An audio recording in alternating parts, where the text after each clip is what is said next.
making first cut. Golly. Hello, YouTube. This is your U.S. Open final thoughts, wagers, and course report. Hit the like button. Make sure you're subscribed. We'll jump into it right now. Welcome to the First Cut Podcast. I'm Rick Gehman, and we are rocking extra pods this week. Patrick McDonald here. Patrick, good to see you. Mr. Rick, good to see you too. KP, good to see you as well on the grounds. I'm ready to get this thing started. Ooh, we're coming out hot, baby. Kyle Porter is here. KP, you are live on the scene at the Country Club. Welcome. Well, I want to do some reporting here and give you guys some breaking news that there actually is going to be a golf tournament this week, despite the way the first part of the week has played out. Feels like the golf is very incidental right now, ancillary, whatever word you want to use, ancillary, however you say that. It does not. It's been maybe the weirdest major week I can remember, but Brookline looks amazing. I was out on the course earlier, and I think that the actual tournament, once it starts, is going to be pretty spectacular. It's going to be a really, really good U.S. Open. Getting my juices flowing. Yeah, Patrick, it feels like this has been going on for like the golf hasn't even started yet. It feels like this has been like we've been in it for 2 straight weeks. Yeah. I mean, ridiculous to tell you the truth. I think KP messaged me on Slack on Sunday and was like, you got any details on Brookline? I was like, I haven't even really thought about it yet, to tell you the truth. And normally a week or two out before a major, you know, I'm doing all the deep dives into each hole, the history, everything about it. And this year it's taking second fiddle. But yeah, like KP said, I think it's going to be an unbelievable tournament. I'm super stoked. I was pumped for the PGA Championship. I'm probably more excited this week, to tell you the truth. I think it's, and I'm curious to see what you guys think, but it feels the setup of this course and just the style of play feels different than the major or the U.S. Open courses that we've been going to for the past 4 or 5 years, maybe excluding Pebble. I think Pebble was maybe a little bit more like this. Just style-wise, I don't, and I'm curious to see how this plays out, but it doesn't, like kind of the talk here has been, you're not going to be able to just hit it and go get it like you could at a Winged Foot, or even like Torrey last year was very much like hit it as far as you can and then go find it and hit it again. And that could work here. I mean, we said the same thing going into Winged Foot, like, oh, it's not going to work at a proper golf course like this. And then it did. But this, I don't know. I'm really curious to see how that plays out here, because it doesn't seem like it's going to work in exactly the same way it has it at some of these other courses. Yeah, I'll take that one. I mean, truthfully, I'm like not a huge fan when they go to Torrey or Pebble, because we see it year over year. I know it's Pebble Beach. It's awesome, but like, let's just mute Patrick. And we can...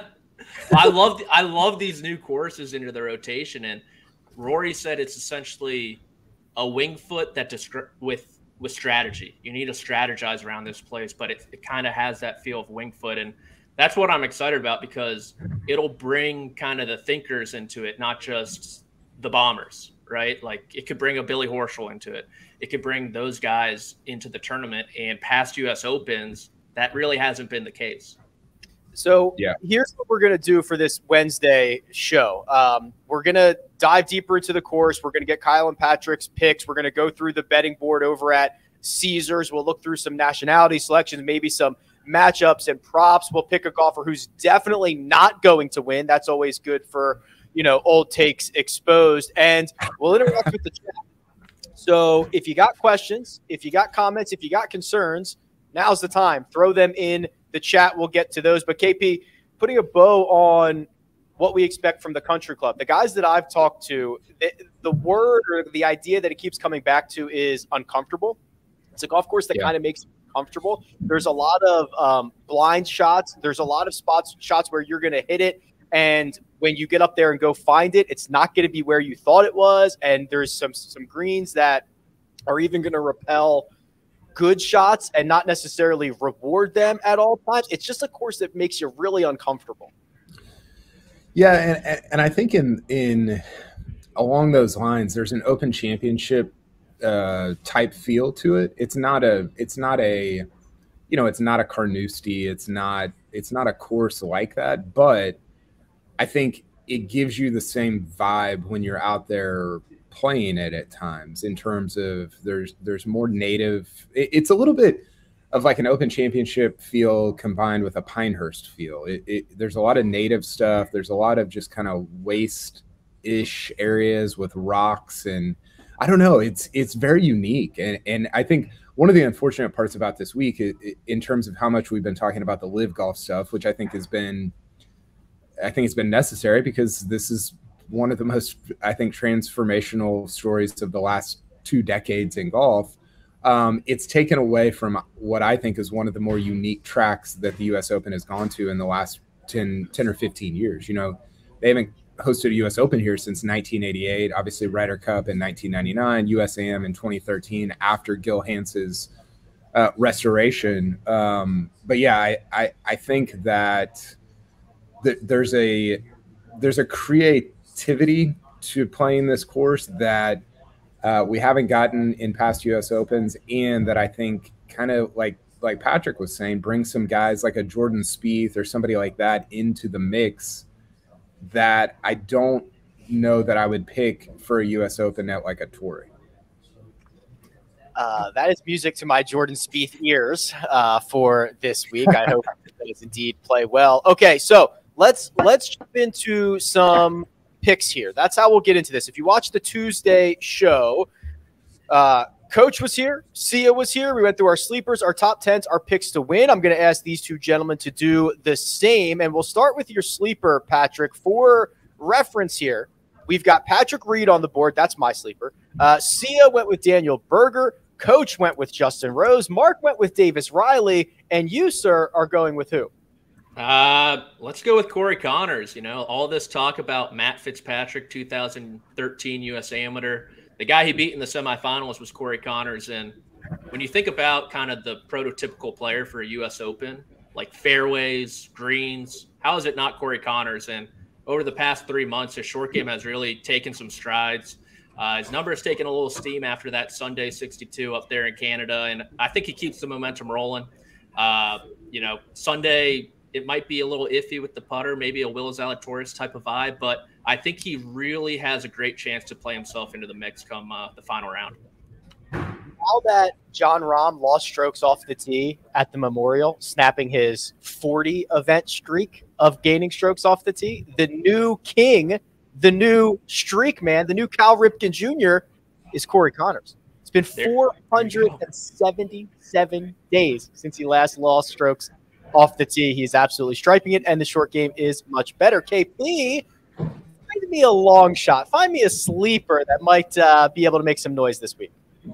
I love Davis Riley this week. You know, Jamie Kennedy had a great tweet. I'll just read it to you.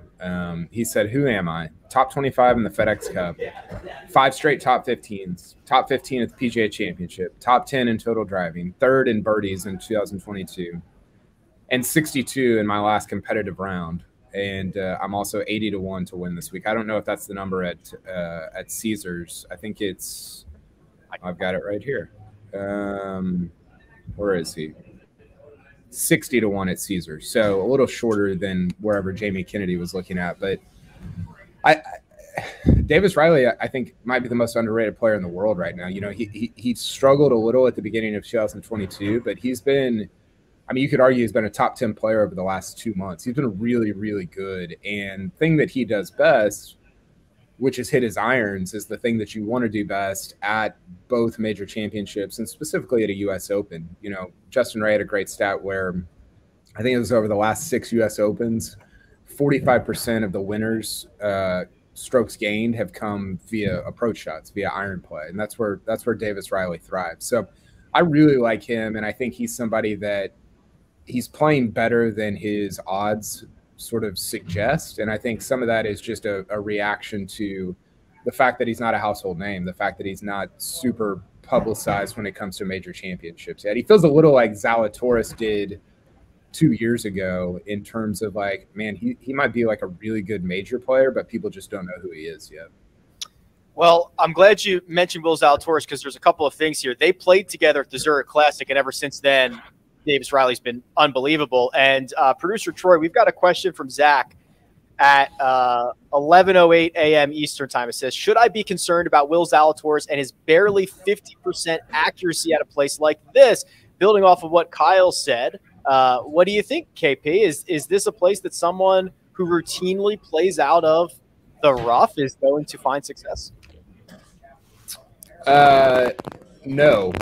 I think it is a concern. I'm looking at his numbers from the last few tournaments. He was really good in terms of accuracy at Colonial, which is, I think, a little bit like you like to see that because this place has a little bit of a Colonial type feel, not in terms of the way it's like the rough and stuff, but just in terms of the way it's sort of laid out, where it's kind of twisty and turny on itself, and the fairways are pretty tight and narrow.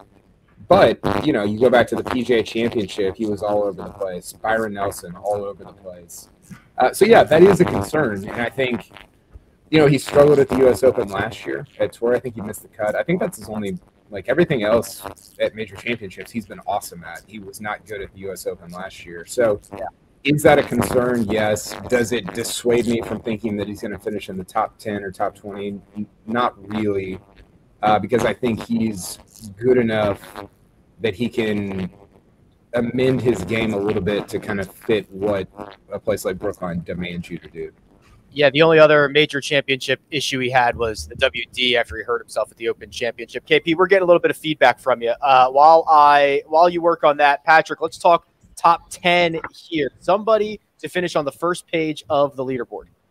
I think for me, the number I like the most is Shane Lowry's at Caesars, and I think his first taste with major contention was that 2016 U.S. Open with Dustin Johnson in the final round. I think he finished runner-up there. So ever since, he really hasn't had a great U.S. Open track record. But this year, he's been unbelievable. He's playing the best golf of his life, no doubt about that.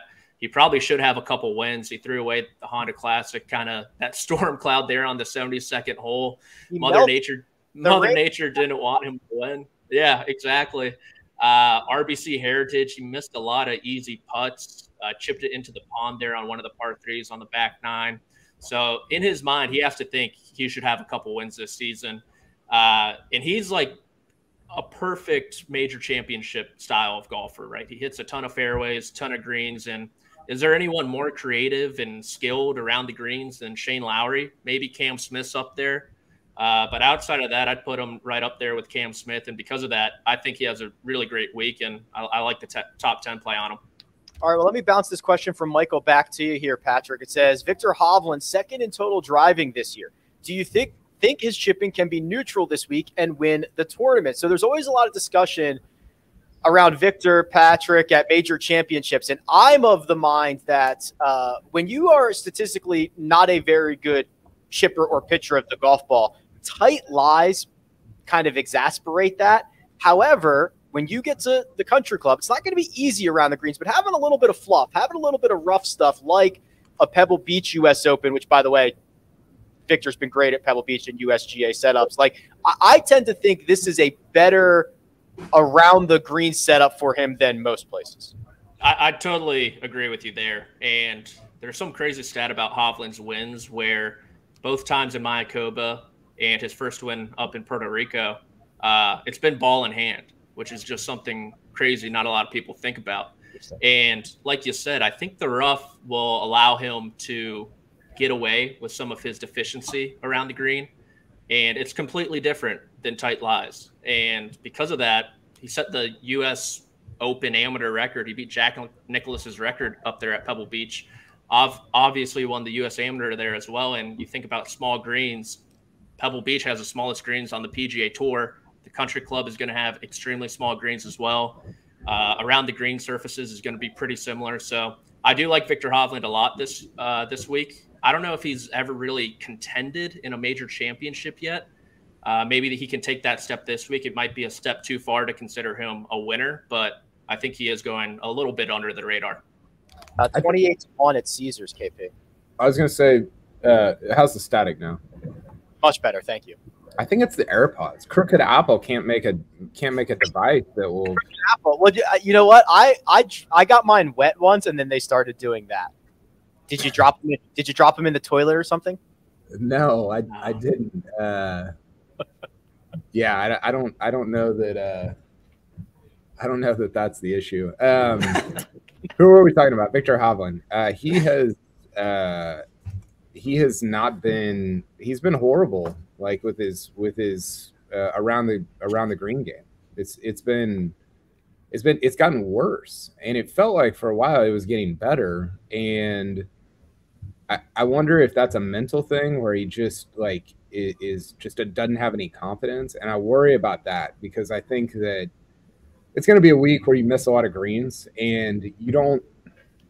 I mean, he's so good with his irons that I think he's not going to miss as many as most guys, but he's going to miss some because everybody's going to miss some. And I do worry about that part of it because it's going to have to be a lot better than it's been for him to have a chance to win. All right, KP. Well, find me someone who is most likely to finish on the first page here, please.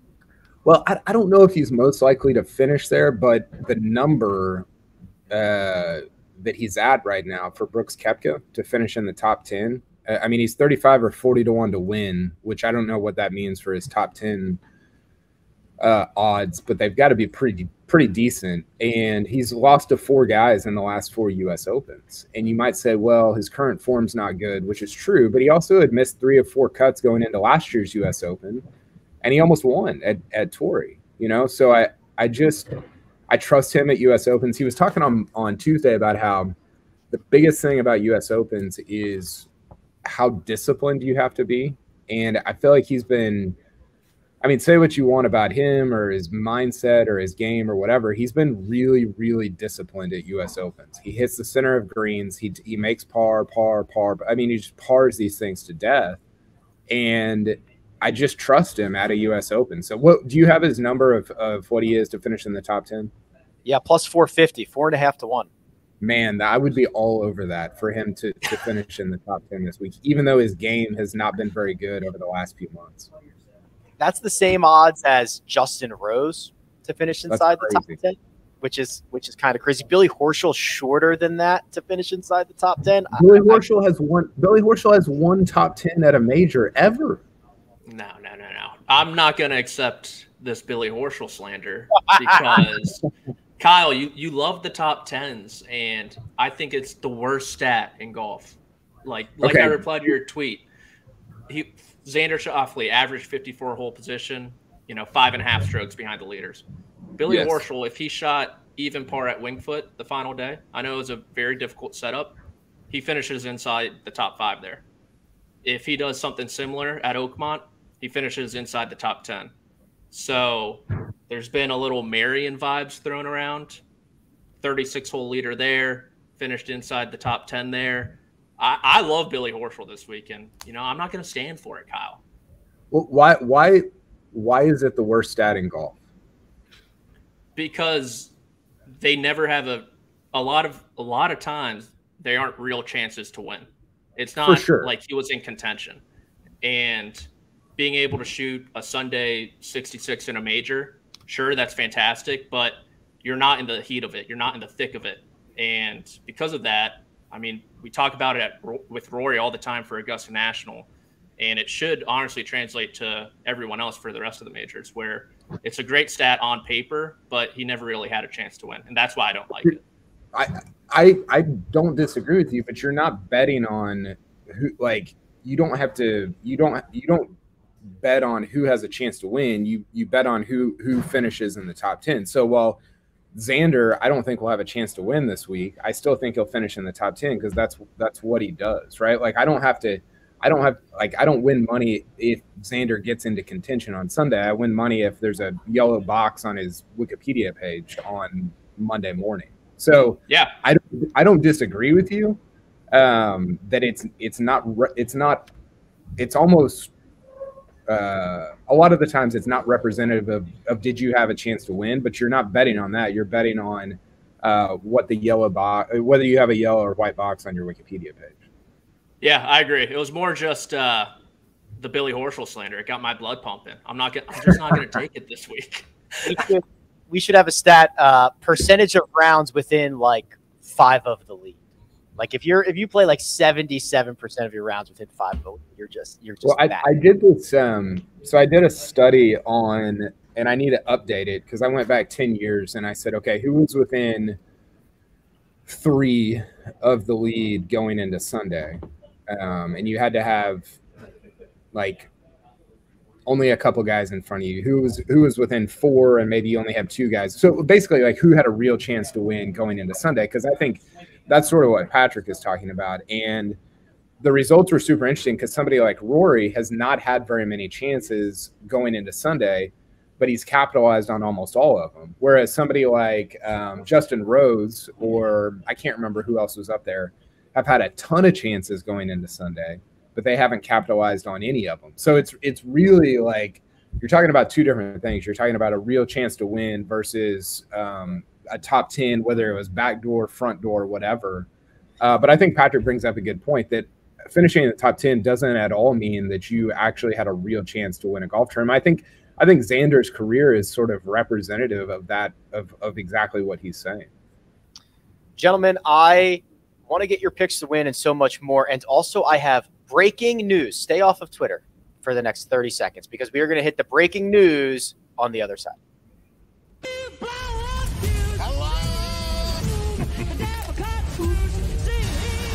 Praise Jesus.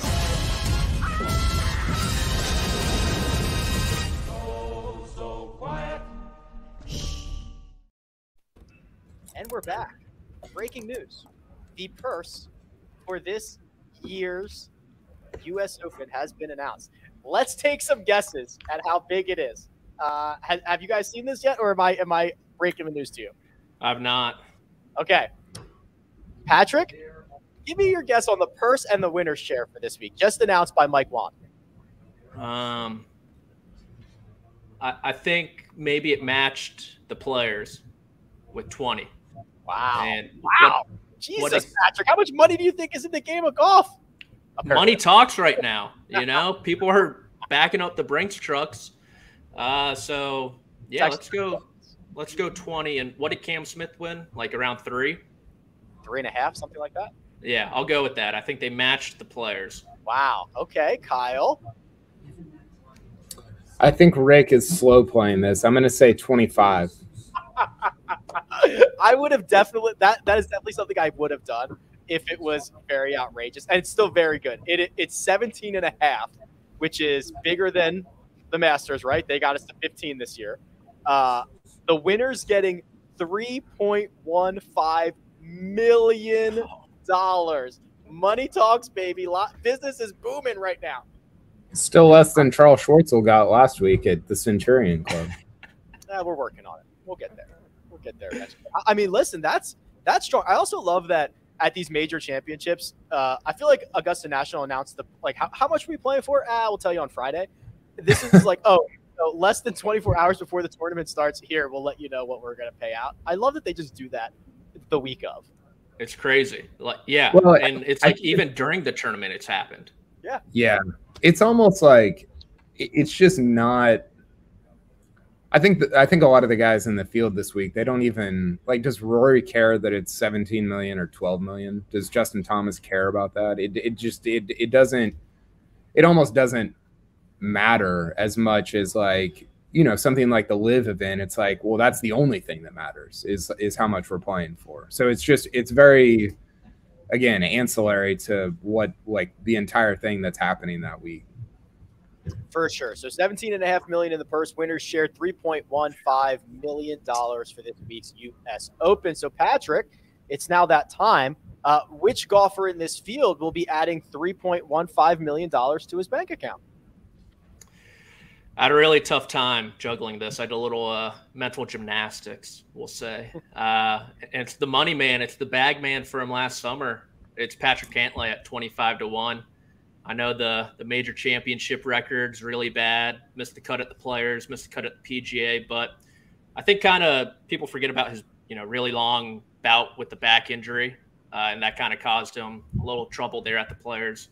But his other 10 starts this year, he has a win, 2 playoff losses, 3 top 5s, and another top 10. And I love Cantley on courses where off the tee is very indicative of who's going to win. You think about it, he plays really well whenever Jon Rahm does.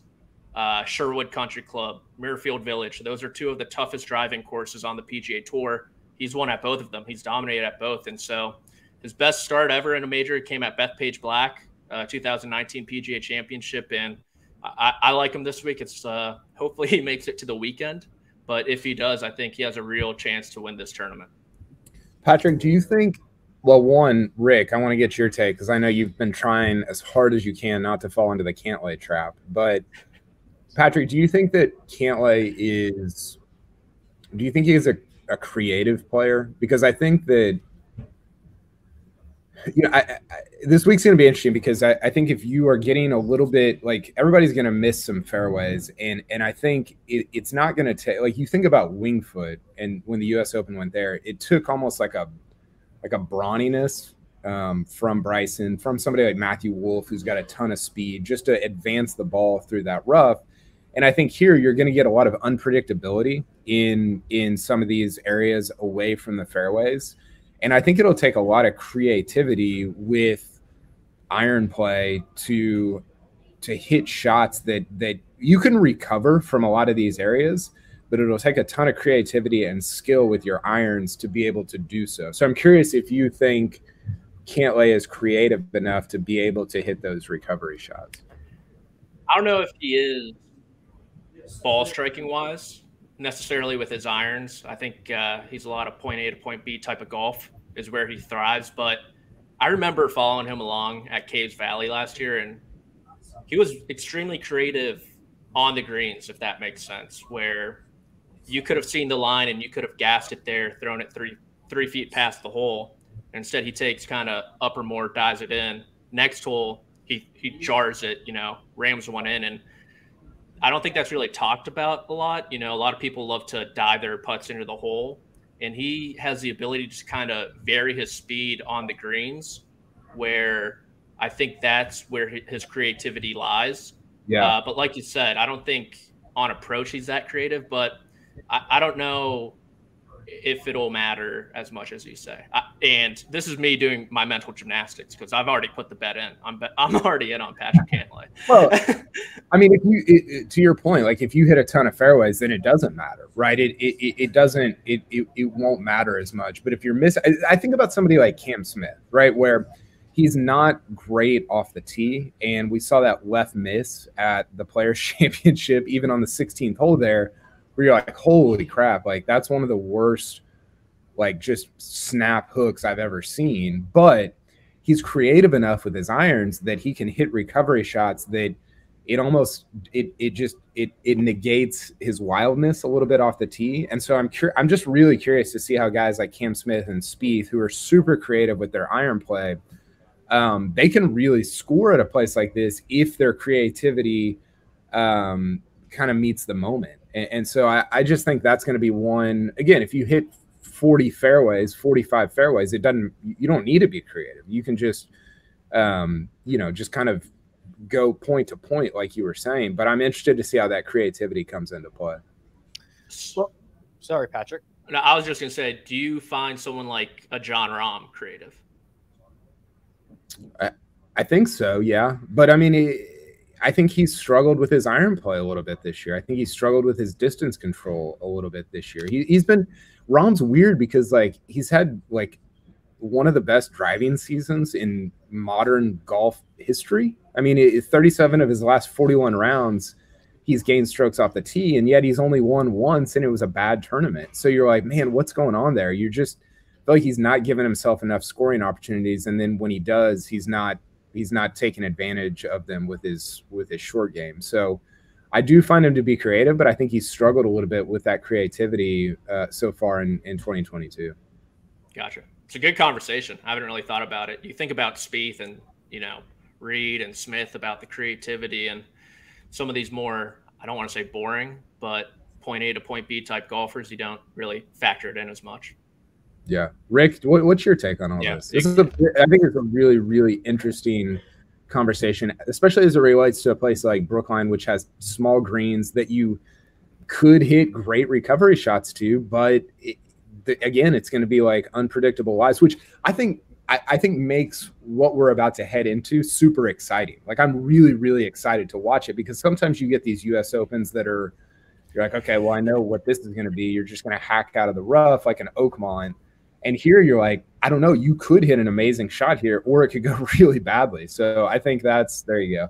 I think that is, it makes me excited to see how this unfolds. I think this is going to be skewing towards more random than more recent U.S. Opens. KP, you're out there with a lot of these like elevated greens already to small greens. I think these guys are going to be living greenside. And I also believe that when you are living greenside, you're kind of at the mercy of what lie you're going to get. You see how rough it is out there. It's not Southern Hills where everything kind of funnels down to the same spot. You might get hung up in fescue on top of these bunkers, right? It might not just roll down into the bunker in the middle. Like there's going to be a bit of randomness here, and you add in chocolate drops and all these other features that are going to just force your hand creatively. I do believe that is going to be fairly critical this week. So the Speeds of the world, the Lowrys, the Patrick Reeds, the John Rahms. You talk about Patrick Cantley. I don't think he's creative, but I don't think he's not creative, right? I think he's got all the shots. I just don't think he gets credit for it. Randomness sounds a lot like an Open Championship, right? And it's different features, but it's the same concept of just getting a ton of random lies and blind shots and stuff like that. I think somebody that's sort of underrated with their short game creativity is Rory. Rory's had a great short game year. I mean, he's been unbelievable around the greens, and I think that he doesn't get a chance to show it a ton because the PGA Tour courses don't demand it. But I think he might have. He doesn't have the best short game in the world, but I think he might have the most underrated short game in the world. And he gets obscured by how good he is off the tee and how sometimes bad he is with his wedges. But his short game's really good, and I'm curious to see if that sort of stands up to the randomness. And he's thrived at Open Championships in the past too. You think about the T2 at Carnoustie, obviously winning at Hoylake. He's played kind of low key really well at Open Championships, and I'm interested to see if that matches up with Brookline this week.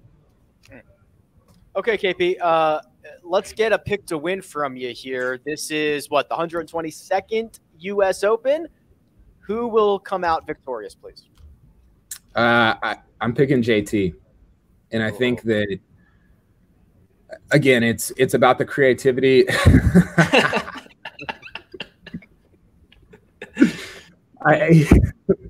If you don't know what Rick's talking about, JT and Smiley Kaufman and Spieth were at the Red Sox game last night, and we asked them. They were sitting like front row on the Green Monster, and we were kind of behind the first base dugout. And we asked them to dab, and they stood and they did it.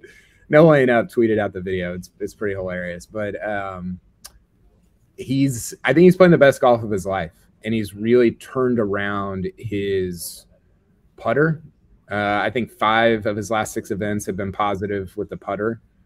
And he's so – we saw this at Southern Hills. He's so creative with his irons. And, he's got so many different speeds and shapes. And when it's on, it is, like, just on. And it's so beautiful to watch. It's and I do wonder – we talked about this with a lot of other guys – you wonder is he in the middle of this run where he rips off 2 majors in 5 starts or 3 majors in 8 starts, like guys such as Morikawa have done, like Brooks Koepka has done. I do think we could be in the middle of that, and I think he's going to go back to back. The last player to go back to back at at majors was I think Spieth in 15 at the Masters and U.S. Open. No, I don't think anybody's done it since then. Brooks had a bunch in there, but he never went back to back. And I think JT's going to do that this week at Brookline. Okay, setting up for a good one if that happens. Let me run through a couple of these nationality props. Always love to dig into a couple of these. Let's start with the top English player. You know who's going to hate a chocolate drop? Terrell Hatton is going to hate everything else that comes from the country club. So, Patrick, here are the Here are the likely candidates. There are 5, 6, 7, 8, 9, 10 Englishmen in the field. The likely candidates, Matthew Fitzpatrick, he's the favorite, plus 185. Justin Rose, coming off of a hot Sunday finish last week, plus 375. Those are the same odds as Tommy Fleetwood. Terrell Hatton is next at 5-1, and then I'll even throw in Sam Horsfield at 12-1. But Caesars is essentially saying likely a 4-horse race between Fitzpatrick, Rose, Fleetwood, and Hatton. Huh. Yeah, I think no odds. Obviously, I think Fitz is the guy. I mean, his consistency level and his off the tee game this year has been unbelievable. But based on those odds, I kind of like Fleetwood. He's been sneaky good this year. The putter's been phenomenal. And now the iron play is starting to come back to life. And we've seen him at U.S. Opens thrive before. I think, what did he shoot at Shinnecock? 63, 64 that final round. He kind of almost stole it from Brooks Koepka. A lot of people forget about that. And so I'll go with Tommy Fleetwood. Okay, Tommy Fleetwood for Patrick. KP, any thoughts on top Englishman for this week?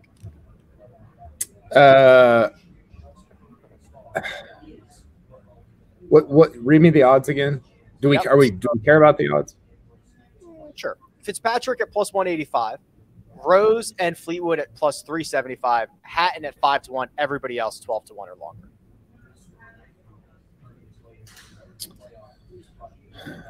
I mean, Fitzpatrick has been playing so well. I don't. The odds are bad. I think I probably agree with Fleetwood. The U.S. Open has probably been his best major championship over the years, and he's had a weird kind of drop off over the last 2 or 3 years. You go back to what year was that? The 2020 Honda Classic, Rick, where he lost to Sungjae. Yeah, bumped and he just hasn't. Yeah, he just hasn't been the same since then, even at majors. But yeah, I think I'll go Fleetwood as well. His game, I can't remember. He finished. Let's see here. He's been playing great. He finished 5th at the PGA. Yeah, he finished 5th at the PGA. He finished T10 at a European event a couple weeks ago, T10 at RBC Heritage. So he's kind of been sneaking around a little bit and playing some good golf. So, yeah, if we're looking at odds, I'll go – I'm the exact same as Patrick. If we're looking at odds, Fleetwood. If not, Fitzpatrick. Matt Fitzpatrick's been top 10 on the PGA or in the world this year in terms of total strokes gained. He's been really, really, really good. And I don't even care about the USAM. That was 9 years ago. It's a different – It's a different setup, different, obviously a different tournament. So even taking that out of it, I think that he's going to have a good week this week. The footage from that USAM is incredible. Fitzpatrick like weighs 82 pounds. Just graduated kindergarten. It's unbelievable. Yeah, you're like, this third grader is awesome at golf. The chat is wondering if the world is sleeping on Scotty Scheffler, Patrick, which is bizarre because it's kind of hard to do for the number 1 player in the world, but I don't necessarily disagree, right? He doesn't feel like number 1 golfers that we've had, whether it's Rory or Tiger or Brooks or like the real stone cold killer. Scotty's just like a nice guy who likes to play golf and he plays it very well. And I wonder how that kind of affects the way the markets react to Scotty. Yeah, there's definitely been a little drift in his number. I've seen as long as 17-1, which is the longest we've ever seen Scotty since he's gone on this little stretch of golf. And with names like Rory winning, JT coming off a major, just battling with Rory, Scotty's going to be lost in the shuffle. It's kind of just how it goes. And you can't discount him at a major championship. He's the best player in the world still. I know Data Golf and others disagree with that, but for my money, it's still Scotty Scheffler, and he's got all the tools in the tool belt. So if that number keeps on going, I mean, I still love 17-1. I think that's unbelievable if you can find it out there. And it's hard to say we're sleeping on the world number 1, but we are. Yeah, I think. Go ahead, Kyle. Sorry, buddy. I was going to say, I think him and John Rahm both are being slept on a little bit. I mean, Rahm comes in as the defending champion, just finished T10 at Memorial. I mean, Scheffler lost in a playoff like 3 weeks ago, and he played well for the first 2 days in Canada, fell off on Saturday a little bit, but man, both those guys, especially Scheffler's major career, like take the Masters out of it even, man, he's been so good. He's got, I want to say like 6 top 15s and 8 starts or something like that. He played really well at Torrey last year. It's hard for me to believe. I said this at Southern Hills as well. It's hard for me to envision him finishing outside the top 10 this week. Obviously, he missed the cut at Southern Hills, but he's just super consistent at the best tournaments in the world, and he has been throughout the course of his 2 or 3 year career at major championships. He's played 11 major championships, 5 top 10s. However, if you just look at since 2020, his results in major championships, he's played 8 of them. He missed the cut PGA championship. Outside of that, his worst finish is a T19. So he's got T19, T18, 2 T8s, a T7, a T4, and a win. That's like bonkers. Pretty good. It's kind of the same as Zalatoris, right? Like they almost become different players at majors. They're just super consistent in terms of not necessarily contending, but at least competing and kind of getting in the mix a little bit. How about a little bit of a weather report here? And I am not a meteorologist, but I play one during major championship weeks. And it appears to me, and KP, you're there, Thursday morning looks to be very calm. And then as the afternoon goes on, the wind will start to kick up. There's a chance of rain a little bit on Thursday evening, maybe a little bit on Friday, but it does not look like there's going to be a significant wave advantage or anything like that. It looks pretty fair across the board from what I can see. Yeah, and I hope that is sort of an impetus for the USGA to make these greens really hard. I think that I barely walked the course this morning, but it has the look of U.S. Open greens. I think you go to Torrey last year, and it sort of looks like it doesn't look like a PGA Tour event. It looks like more intense and more difficult than that. But this has the look of a proper USGA event, and I hope they make them rock hard. I hope that. I don't care about par or anything like that. I want to see balls bouncing around all over the place. We saw that at Wingfoot, and it turned into a blowout late, but that's the kind of major championship test that you want to see. And I think that they'll have the ability to make them hard because there's not going to be 30-mile-an-hour winds like there was at Southern Hills, where they couldn't really dial those up because it would have gotten out of control. But I think you can do it here, and I hope they do. Mid 70s all week except Friday, 88. That's going to ruin my packing situation. 50. Although that's going to feel, it was like 108 in Vegas yesterday, so I'll be freezing at 88 when I get pullover weather, baby. That's right. When I get to Boston. Patrick, this is a question from the chat, and I also kind of just like this idea as well. Just throwing everything out. Who do you want to see win this? Right? Like, I don't care what the odds are. I don't care what your head says. I don't care what your wallet says. Like, I care what your heart says in this scenario. Heart, I kind of have 2 answers for this. One, like full agent of chaos, like mercenary, Phil Mickelson. Like, could you imagine? We'll bring all the download records. Could you imagine? Records. I was talking to somebody about this last night, and we were talking about how it would make Kiowa look like pedestrian. It would make Kiowa seem like just a rote PGA Tour event when it was in reality one of the craziest majors of the last 20 years. This would make that look like the Phoenix Open. I mean, it would just make it look like a joke by comparison. It would complete the career Grand Slam. It would be a lifetime golf achievement plus the guy who is either the most popular golfer ever or now maybe a villain who is in the face of this rival league. Oh my God, it would be every storyline converged. You know how at the end of Curb Your Enthusiasm, all the storylines, or even like Seinfeld, like all the storylines merge at the end and it all like dovetails. that would be this. All the golf storylines for the last 18 months would all connect in a Phil Mickelson victory, and then they'd play the Curb Your Enthusiasm music, and we'd all go home. Do you think it's like along those lines? Do you think this is something else that I was talking to somebody about last night? Do you think there's a storyline where like you get a good versus evil narrative this weekend? Like, is that something that could could take place?